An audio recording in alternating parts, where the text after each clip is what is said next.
It all started with the first day of spring. I am at Kate Spade, New York to find the perfect spring outfit. Let's go! Kate Spade, New York is a staple in my wardrobe, and I think I absolutely need to have this as my spring bag. The mini bags are in. They're in. Let's go. You know I love pink, and I think the bag will go great with this. Let's try her on. You can always use another pair of heels, right? Here's the full fit check. I love a puffy sleeve, and I added some jewelry because more is always more. And honestly, I think I'm gonna wear this out of the store. So happy spring. I love ya.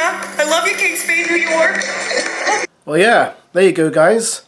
This is Dylan Mulvaney plugging the Kate Spade, New York spring collection. And this has caused quite a backlash on social media, let me tell you. I'm sure you all know who Dylan Mulvaney is. Had sit-downs with President Biden, become very famous on TikTok, obviously trans, and a lot of people online are saying, I'll never buy Kate Spade again, I'm going to throw away the Kate Spade stuff I've got. And yeah, I've got to say, the Kate Spade stuff that they're throwing away is very expensive. Kate Spade is not a cheap store, as I'm sure you're all aware. So if you're buying Kate Spade and you're now throwing it away because of this, maybe reconsider. Sell it on eBay, make some money from it, give it to charity, but don't just throw it in the bin because it's expensive stuff. Now there's a lot I don't understand here, and I'm not going to start raging, but there's some things I don't understand.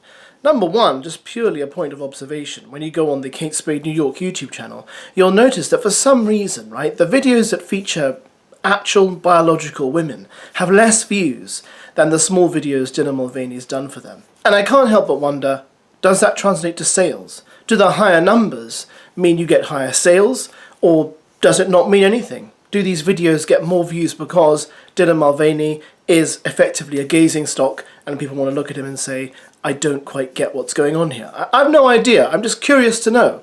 The other thing I really struggle to understand is the behaviour in his video, because he's not acting like any woman I've ever met.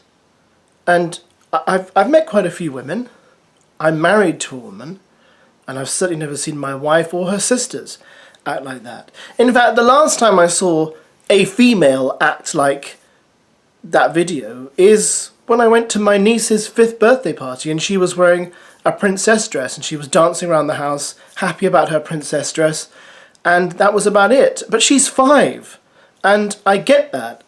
You know, when I was a 5-year-old boy, I was running around the house, you know, playing with cap guns and wearing cowboy hats. I don't do that now, even though I wouldn't mind. The point I'm trying to make is that I look at that and I think, well, that's a caricature of what this person seems to think a woman is and how a woman behaves. Anyway, this is not the first time this has happened, and it certainly won't be the last time this will happen.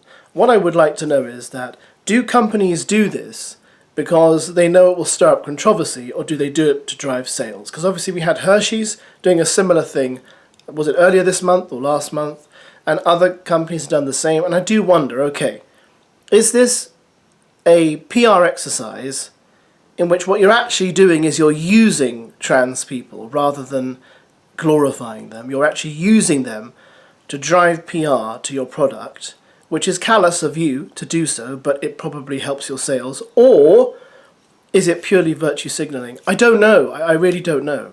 Because, you know, it could be either, couldn't it? Let's be honest. Or it could be both at once. I've no idea. I don't know what the figures are. But let me know what you think about this. If you're watching this and you're a woman, will you buy products from Kate Spade regardless of this? Or do you think, no, I'm done? Is that how you feel about any shop that does this kind of thing? I'd be curious to know whether this actually has an effect, whether it does trickle down to the general public, or whether they simply don't care and they're going to buy from who they buy from, regardless of who's in their advertising campaigns. Thanks for watching, guys, and goodbye.